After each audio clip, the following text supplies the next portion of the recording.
Samirbek aka, hozirgi kunda ko'p tadbirkorlar sotuv bo'limiga CRM qo'yadi.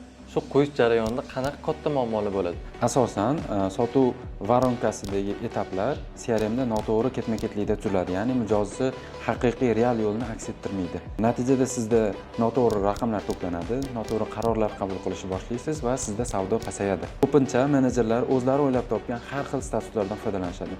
Gaplashildi, telefon qilindi, ko'tarmadi kabi statuslar. Bu statuslar sizni uchun hech qanaqa foyda keltirmaydi.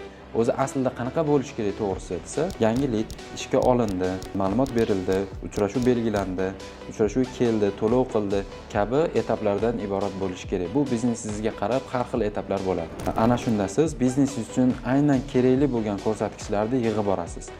Shundagina siz CRM shunchaki oddiy bitta tizim emas, biznesingizga katta manfaat olib keladigan ma'lumotlarni yig'ib beradigan tizim sifatida qarashni boshlaysiz.